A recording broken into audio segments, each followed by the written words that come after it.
Okay, it's story time. Yes, true stories. So this guy keeps bringing me free cars. Captain Joe in Helena, Arkansas. Okay, I met Captain Joe at this place. And I was working as a cocktail waitress. I did a couple of their vlogs on this. And I was a cocktail waitress there for a lot of years. And it was one of my first jobs out there because I was a foreigner. They didn't hire anybody but people they knew, and I was really lucky because this guy hired me, and I was not from there. And his name's Wayne Webb, great guy. He's like my brother Day, awesome guy. And I used to wear little jean skirts and cute little tops, and shoes like this.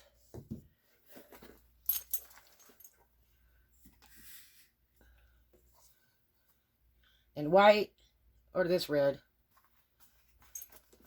So I learned that it was better just to wear these.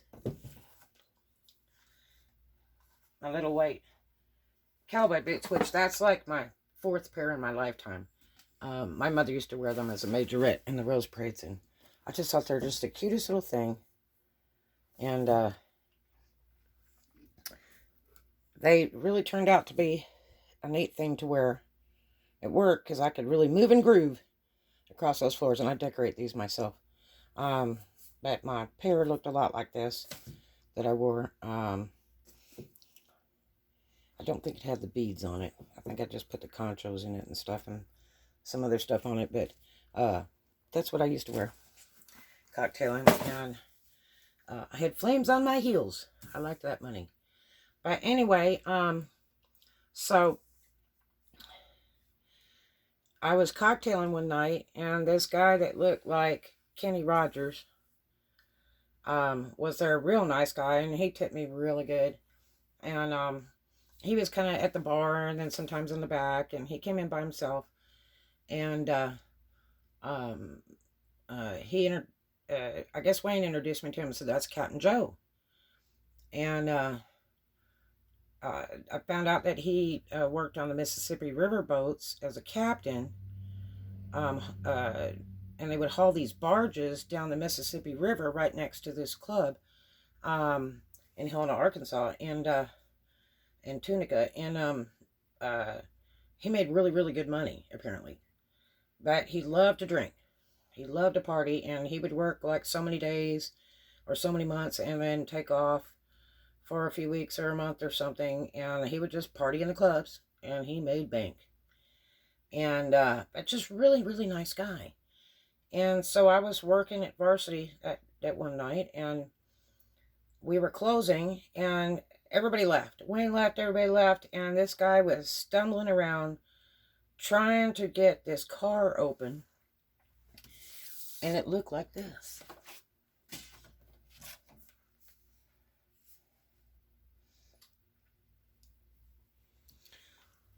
It was brand new, like a Cartier edition, but I'm thinking it had a white top on the back, a white Landau.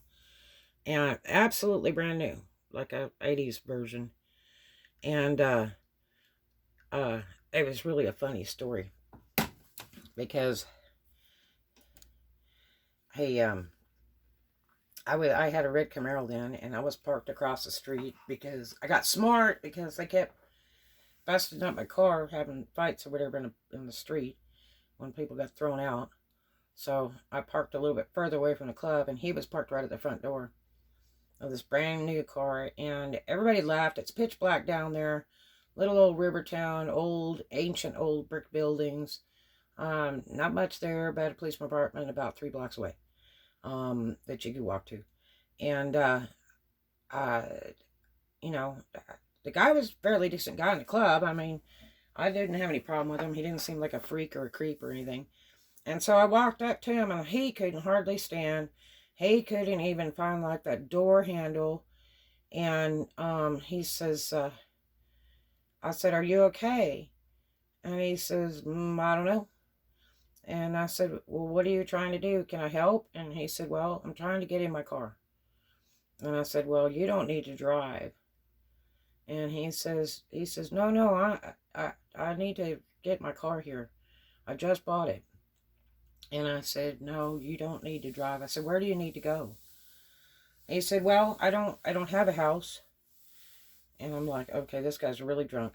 And so he I said, look, I said, what can I do? And he said, well, I need a hotel. I just need a hotel. And I said, well, that's probably a really good idea. And so this was like Blues Fest time. They do it once a year down there, a big celebration. It's a historical celebration and all that.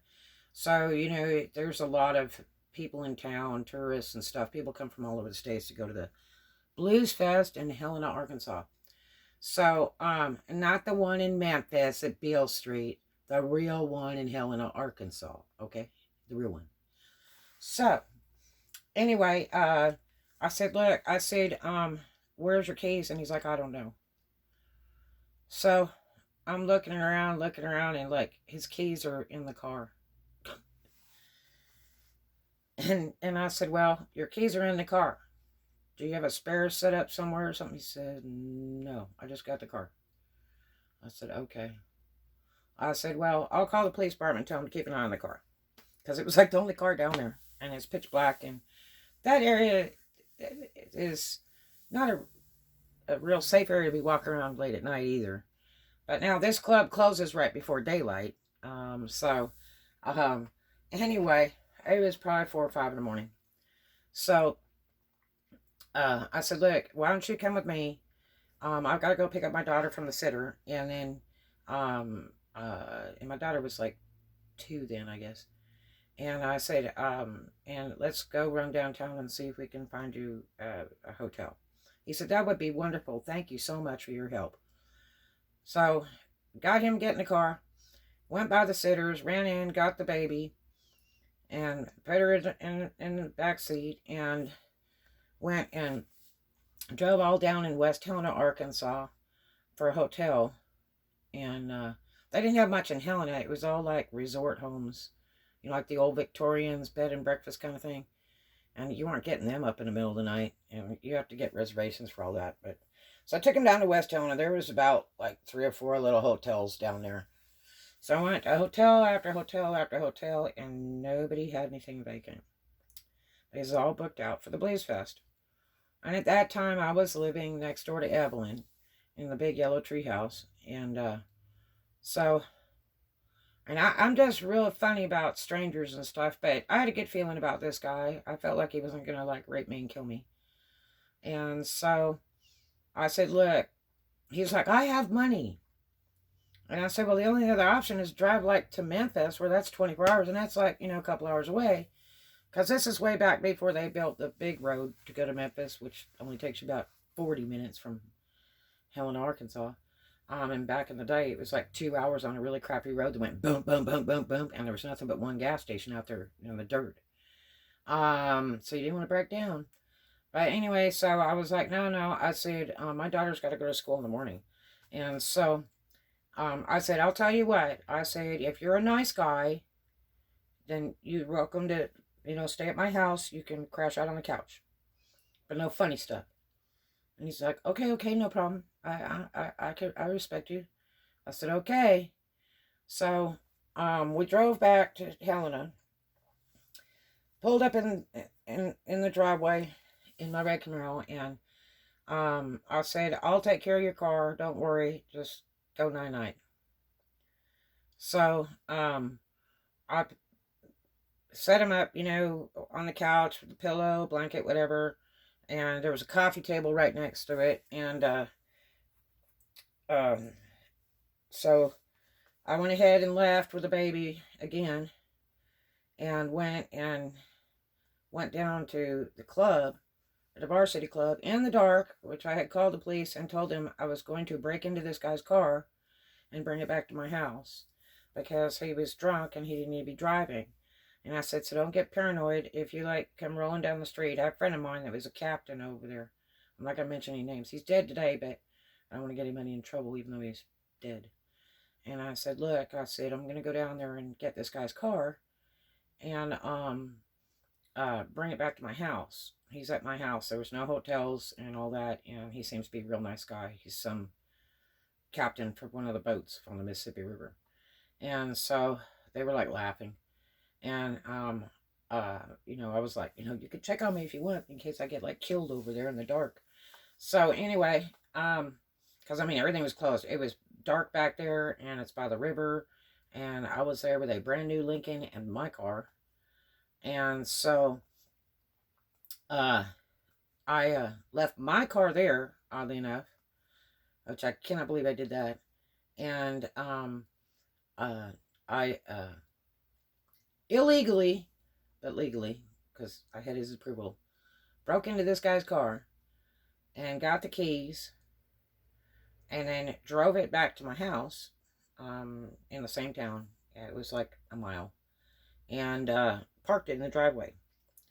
And got back, and I think I slept for like an hour. Got back up, got my daughter up, fresh and clean, dressed for school. I had to take her out to West Helena to this crappy school. So I woke Captain Joe up. He was on the couch, and there was a big stack of money there. I mean, like a 2 or 3 inch stack, and then like his wallet, and his keys to his car, because I had put his keys there, when I went to sleep. And so I said, Captain, I've got to go take my daughter to school, but I'll be right back, but you're welcome to stay. And if you want, I'll cook you some breakfast when I return. And he said, well, just take the Lincoln. And I said, well, I mean, are you sure? And he said, yeah. And I said, okay. I said, I'll be right back. I have to go to West Helena, and then I'll be right back. He's like, don't worry about it. He rolls over, goes back to sleep. So I told my daughter, we get downstairs. She's like, where's the Camaro? I said, it's at the club. Remember, I had to go get this guy's car. And so you went to sleep. I went to sleep. And my car's still over at Varsity if it's on one piece. And they haven't stolen it all. And this guy's car is here. He was drunk and he couldn't drive, and I didn't want him to kill himself. So we went to take her to school, and she just thought she was the fairy princess in this brand new Lincoln Town Car, with the Landau top, white Landau top. I mean, this thing was just brand new off the showroom floor. I'm not a big fan of town cars. They're like big Kleenex boxes for years and years. I liked the Continentals though, but I just wasn't any big fan of a town car. I mean, they're a nice driving car, but does it include a mechanic? Oh, they're like eat at the dinner table with you. It's cheaper to have kids. But anyway, so took her down there. Car drove absolutely beautifully, and come back, had a full tank of gas.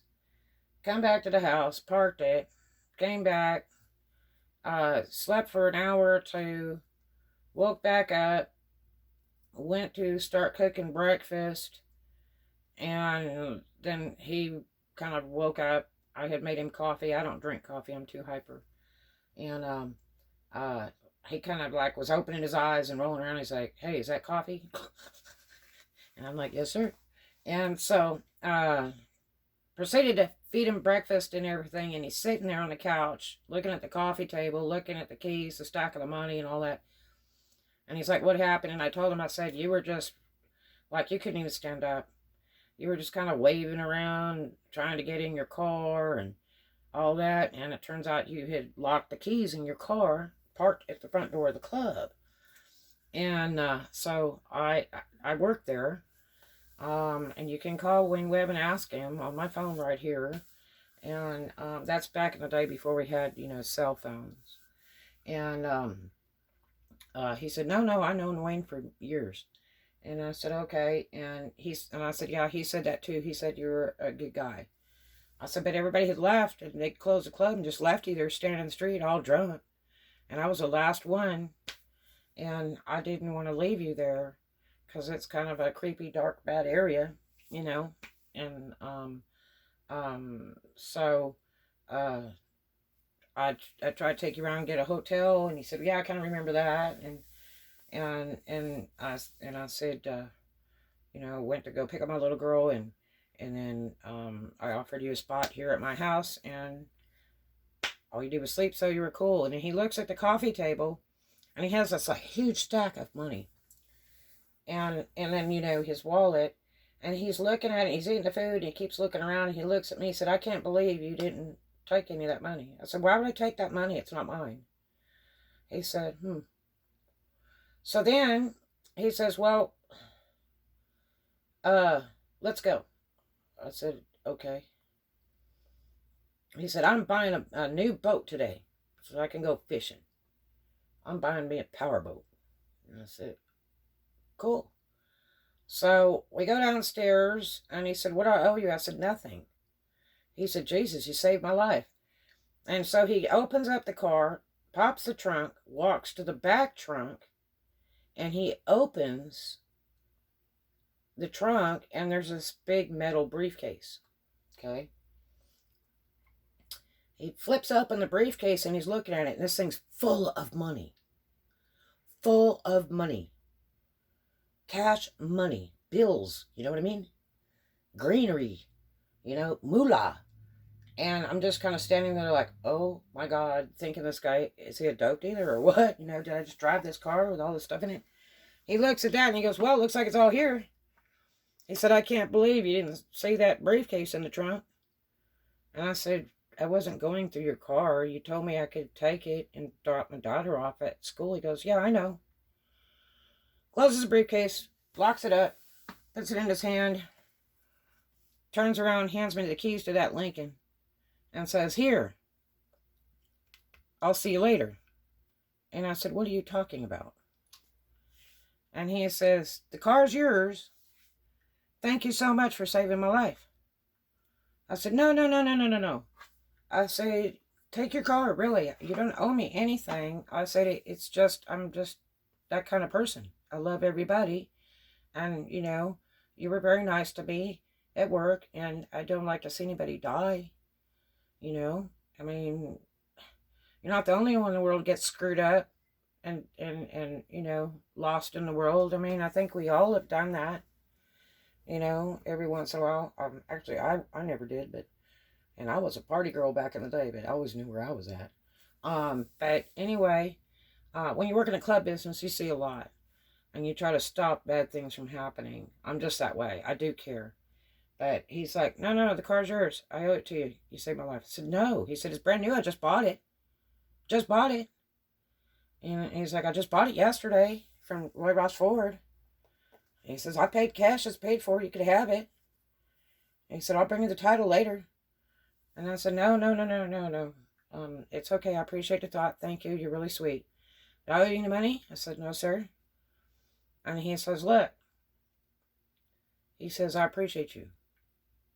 That's a big term. I appreciate you in Arkansas.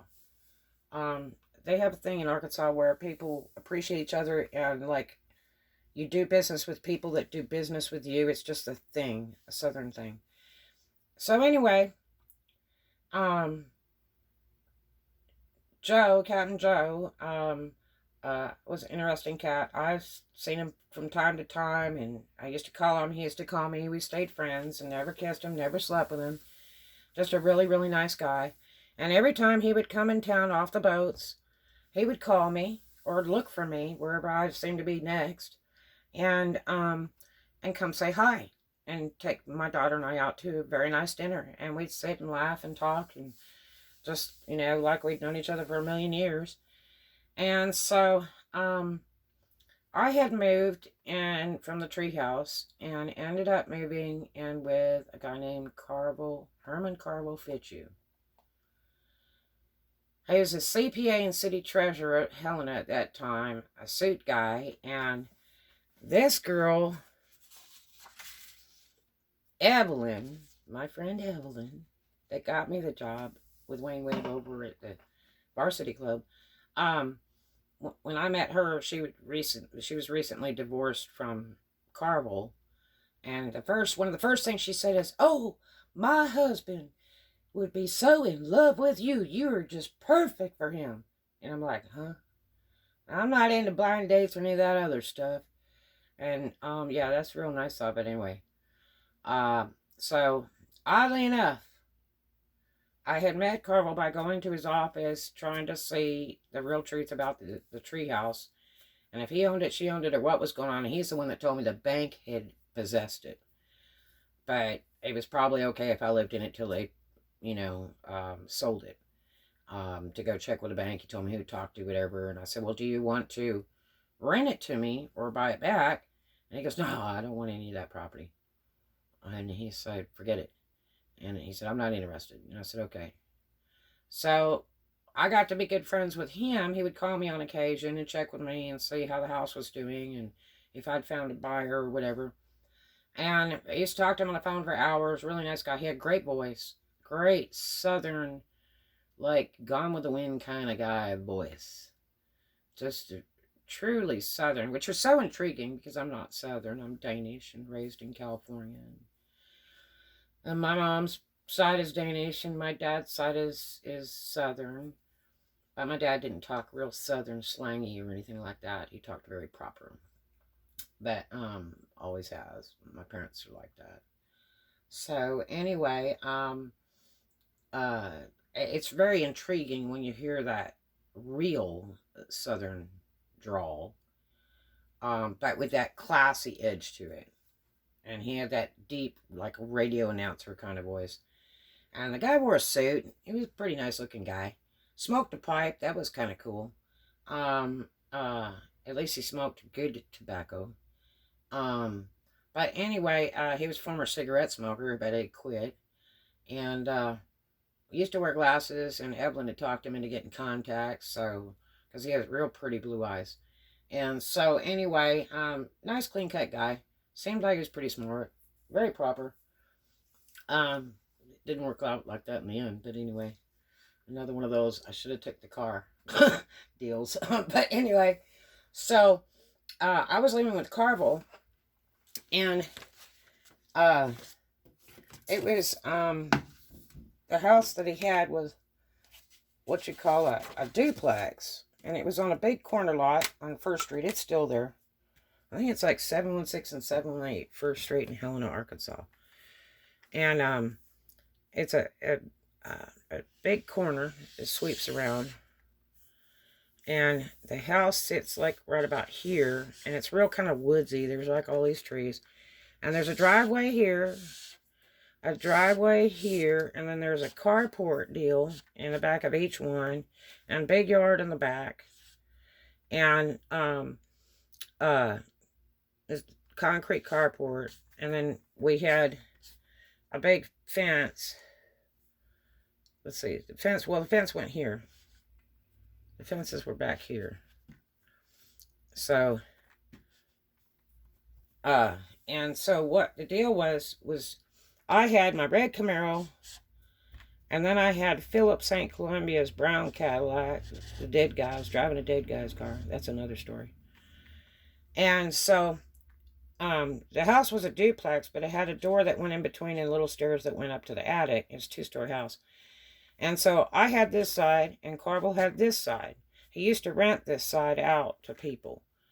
And so, and he also had like a little desk here, and he was a CPA, so he'd sometimes do work at the house, but he worked all the time, like 7 days a week.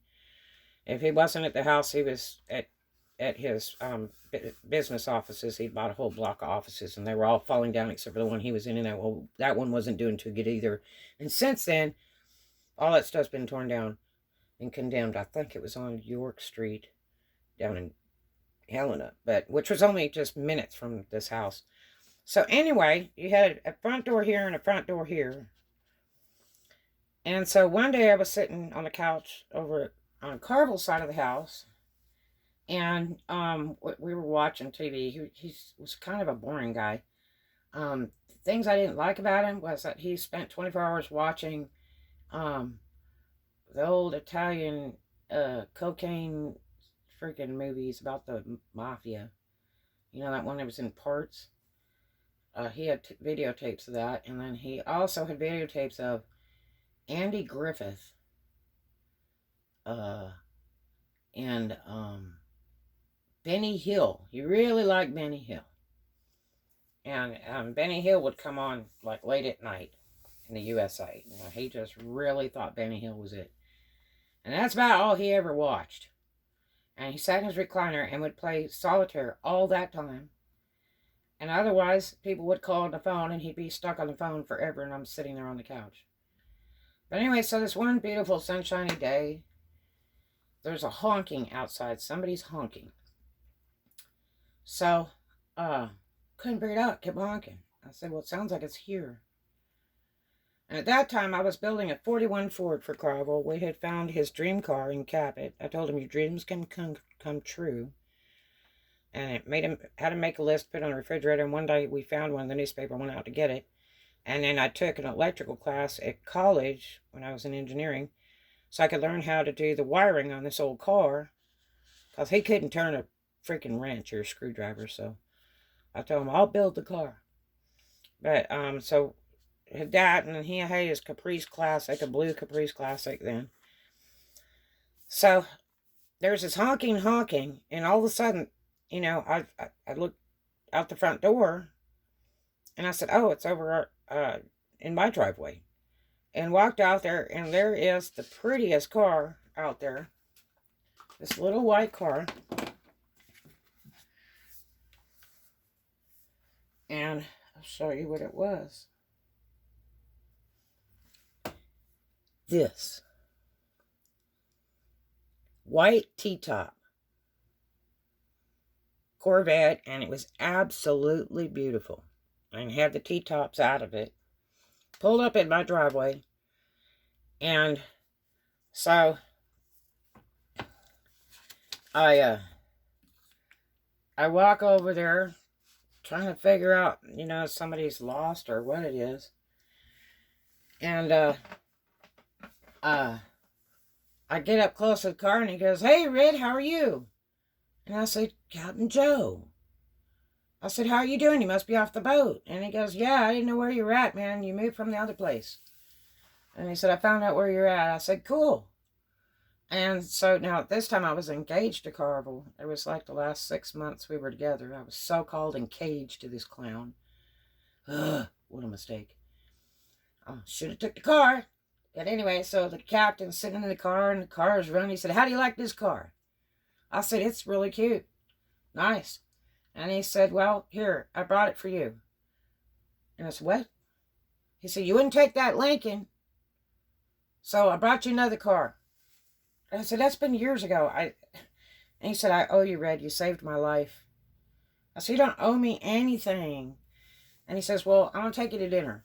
About that time, Carvil appears from the front door, walking across the lawn, with pipe in the mouth and his suit on, and just looking at this guy in his Corvette in the driveway. Just standing there, just steaming. And so I'm standing there talking to Joe, and Joe says, so how's it going with you and everything? And I said, it's okay. And he's like, you still work for Wayne? I said, sometimes when he's short. And he said, well, I'm in town for a couple weeks. He said, but I just thought I'd bring you this car. And I said, no, I can't take the car. I love it. He's like, you want to go for a ride? And I turned around, there's Carvil. He had mad as hell. And I said, oh, by the way, this is Carvil Fitzhugh, my fiance. And he goes, oh, hey, Carvil, yeah, I heard about that. He said, so, Red, you want to come take a ride with me then? I said, man, I'd love to ride with him. Carvil was mad as fire. And I said, Carvil, he's a friend.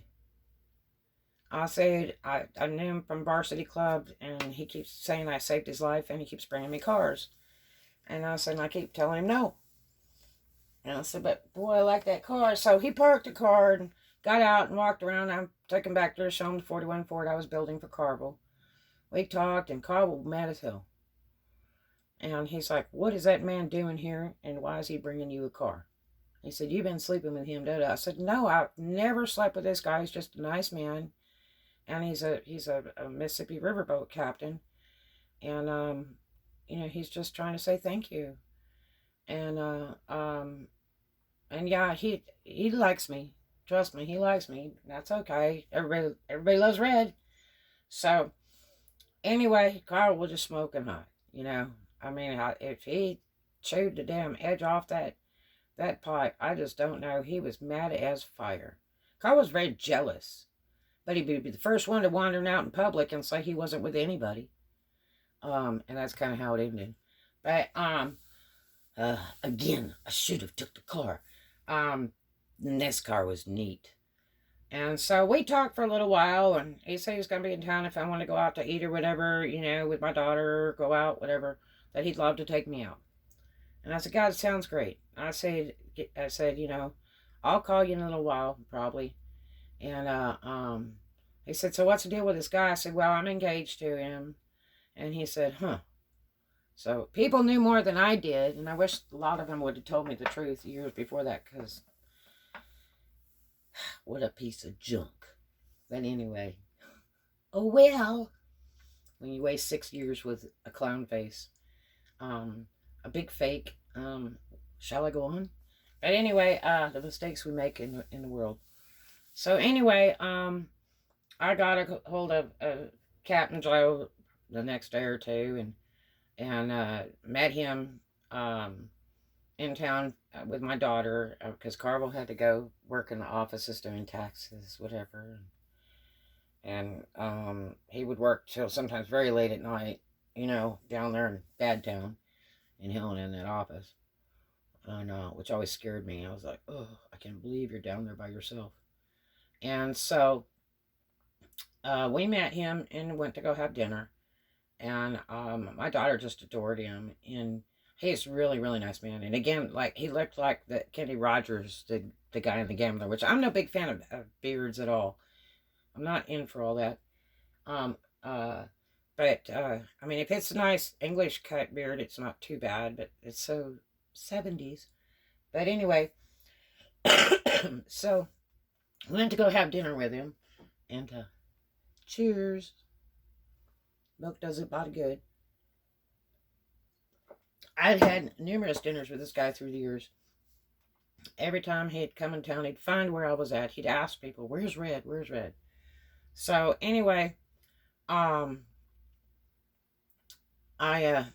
was telling somebody the story about how he had brought me, you know, that Corvette and tried to give it to me.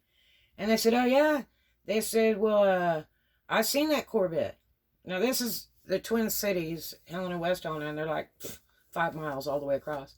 Little river city town by the Mississippi River, you know, not far from Tunica and all that. And so, you know, most people there couldn't afford a brand new car. You rarely saw a brand new car, and like you never saw like a Rolls Royce, Bentley, or any kind of stuff like that rolling by, like you would in California, where every 30 seconds something outrageous rolls across the front of you. It's like a $500,000 car. It was definitely interesting. It wasn't as bad as Oklahoma, but it was just a simple town. You know, a lot of people drove trucks or old caddies. And